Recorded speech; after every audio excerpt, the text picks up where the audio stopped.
See, it is Shannon's fault. Vegas wins their second game in a row, right after he, unjinxes them. The Vegas Golden Knights win against the Boston Bruins 5-3. I do not care what the game sheet says because that should have been 5-3. And I will get to why in a little bit. But yeah, that first period from Vegas stunk. I watched that first period with my family because, hey, it was a game at 3:40, I think was puck drop. I don't know, it was really weird. They got to watch the entirety of the game with me. That was fantastic. Thank you, Boston Bruins, for, having the matinee game and allowing my family to enjoy that win. It did not look like it at first. Oh my goodness, absolutely not. Vegas kept turning over the puck left, right, up, down, center. Doesn't matter which end of the zone they were in. It was just an automatic turnover for the Bruins the other way. They always seem to have one player on the opposite side of every single Golden Knight. Which could either be them cherry picking or Vegas just being completely defensively unaware of the situation that's going on around them. But Boston goes up 2-0 because of this. A terrible turnover from Noah Hanifin in our defensive zone where he just kind of chucks the puck backhanded against the... He's behind the goal. Why are you lazily, unintentionally just shoveling the puck backhand towards the Golden Knights are right there. Why? You had space. There was one Bruin pressuring you, but absolute muffin of a turnover from Noah Hanifin. And then he just leaves Brad Marchand completely wide open to bury home this one-timer, essentially, into the wide open cage. It was a terrible play from Noah Hanifin. Absolutely awful. And Brad Marchand, the league's favorite rat, is able to score and make it a 1-0 game. And then they make it 2-0. The Vegas Golden Knights completely just collapsed defensively. Most of them were on the ice. That's how badly they collapsed. All of them were just laying down because they cannot clear this puck. Boston has 4 or 5 decent chances. They shovel the puck out to Zadorov on the point and he rifles it over the sitting Samsonov. 2-0 Boston, and neither of those goals are Sammy's fault because defense, what the heck are you doing? But Vegas goes to the power play, which is back to its 2024-25 season self because Stone tries to find Theodore and is unable to get the puck to him because it gets deflected, but it gets to Theodore anyway, and he shovels it over to Saad. Saad in that spot over on the power, that was interesting, but it worked this time because he sends it back to Theodore, who then wires it on, and Stone tips in post and in, and it's a 2-1 lead for Boston instead of 2-goal lead. Back for Theodore, a wrister, they score! Beautiful power play goal from the Vegas Golden Knights. And in general, we got a power play right after that, and I think Boston fans might complain about the refs a little bit because the Golden Knights had more calls. But I'm looking at each of those penalties and I'm like, yeah, that's a penalty. That's clearly a penalty, and I want the rule book called. So just stop committing penalties, I guess. Brandon Carlos specifically, he reaches his elbow out to elbow Barbashev in the face as Barbashev's trying to skate by. That's clear as day a penalty. Anyway, in the second period, a little less sloppy, but still offensively sloppy from Vegas, where they're not able to generate a ton, except they do. I'm completely lying to you. They generate so many different chances, and Swayman stops all of them. A fantastic period from Swayman. And Boston capitalizes because with 5 minutes left to go in the second, they do clear the puck, and then Boston shovels it right back in, and Samsonov goes behind his net to stop it and leaves it there, and Pasta's the one that gets there first, and he barrels in, grabs the puck, sends it back out. Samsonov tries to put himself back into place, but Morgan Geekie grabs it and buries it before he's able to really do so, and it's a 3-1 Boston lead going into the third. Samsonov made this one blunder, and I had already mentioned how the other 2 goals weren't really his fault, but up to this point, Samsonov actually stepped up and made fantastic saves, over and over again. He was making big, timely saves on Boston breakaways, Boston 2-on-1s. It was a really fantastic effort from Samsonov from start to finish. minus this one play that made it 3-1 Boston. Did I say going into the third? Because I am lying to you again. White Cloud, with about 35 seconds left in the second period, sends a wrister on from the point, and it hits Swayman. It trickles through him. Swayman tries to lay down over it, doesn't quite. It's still trickling over, and it goes across the line before Boston can drag it back out. And it's clear as day over the line, completely 100%. That's a good goal from Zach Whitecloud. Fantastic stuff. Ball breaker of a goal going into the intermission. You know, Boston really, they were this close to pulling it back across the line too in time, but nope. It's 3-2 Boston lead going into the third. I got a piece of chocolate cake to celebrate this third period, but yeah, with about 5 minutes in, Vegas ties it with just a beautiful play from start to finish. Puck's dumped into our zone and is collected. It goes over to the side. Saad with a beautiful touch pass over to Eichel as he streams out. Eichel gets a little bit bodied in the neutral zone by a Bruin, which is completely legal because he had the puck, but it knocks him off. Not enough to get him off the puck. He manages to collect himself, grab the puck, skates into the zone. Fantastic stuff from Eichel there. As soon as Eichel enters the zone, he draws 2 Boston defenders toward him as Theodore streams in. And Eichel with a perfect, beautiful feed over to Theodore, creating a 2-on-1 opportunity. Theodore gets the defender to bite, passes it over to Dorofeev. Dorofeev in his spot, snipes it over the head of Swayman to go into the back of the net, and it's a tie game 3-3. Beautiful boy. Beautiful, magnifique.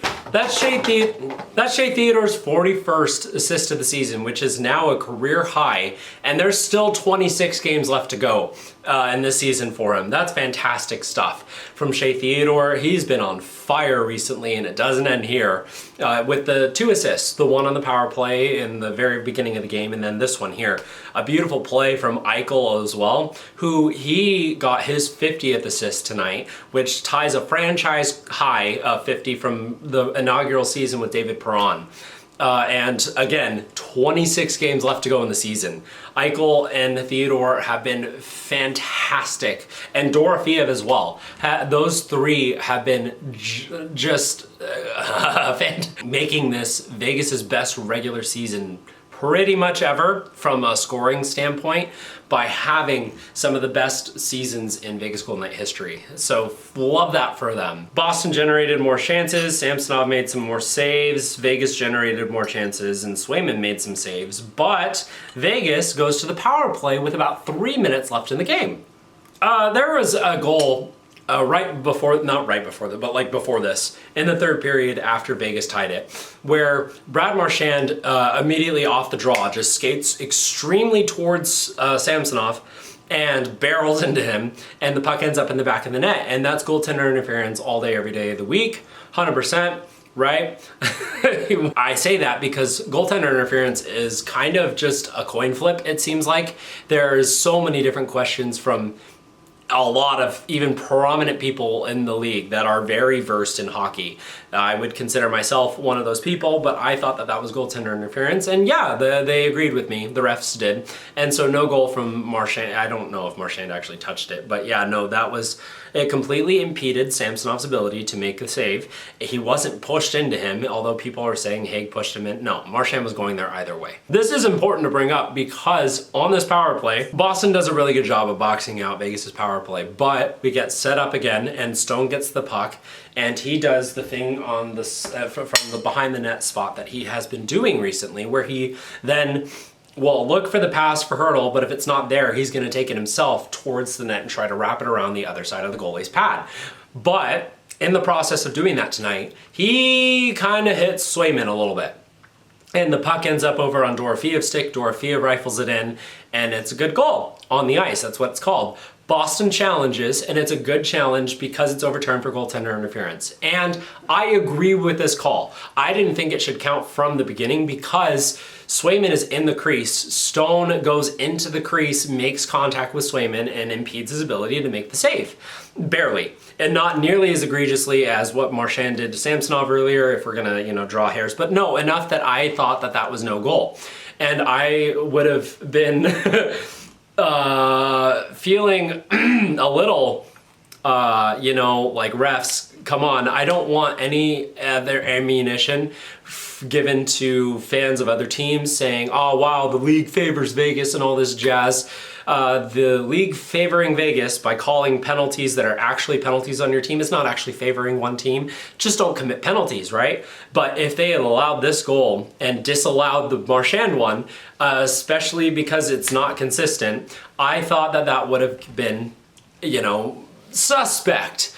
But I was, you know, we still have the power play, and I was confident that we were going to be able to figure out how to maintain momentum from that even though Boston was getting momentum from that goal being waved off and TD Garden erupted. And that was really like a cool atmosphere that I'm not jealous of, because the Fortress has that too, but like that's awesome, right? To feel that in the arena and be like, yes, and then to immediately be let down by your team again right after that. Vegas takes about 25 seconds, but they get set up, they get the power play going. Eichel on his spot on the power play sends it to the bum slot and Tomas Hertl, who then gets the puck and it bounces off his stick enough for him to turn and snipe it far side in past Swayman to make it a 4-3 Vegas lead with a minute to go. Yes! Let's go! Back to our third period ways, the Vegas Golden Knights, fantastic stuff. We hold on to win,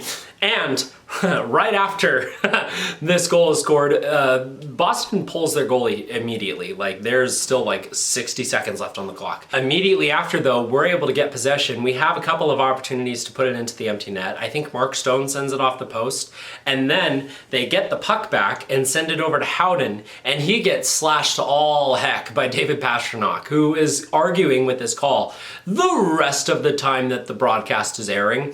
But no, that's a penalty. That was clear as day. And am I wrong in thinking that that's an automatic goal for Brett Howden or Marks or whoever for Vegas?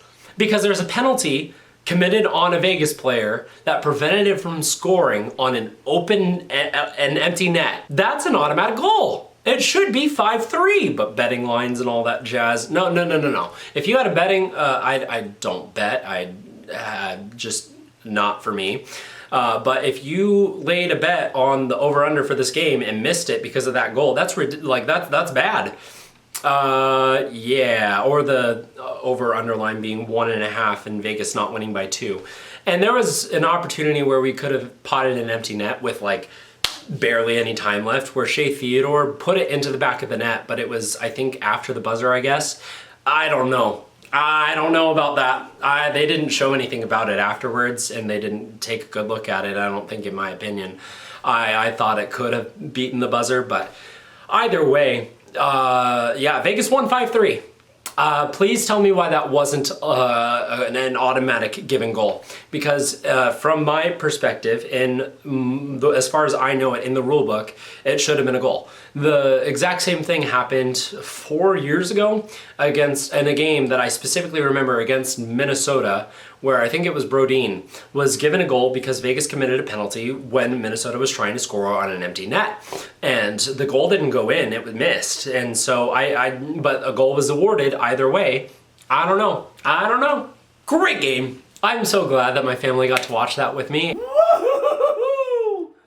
Let's go! High five! They scored a goal! Yeah, they did! Vegas scored a goal! And now they're in the lead!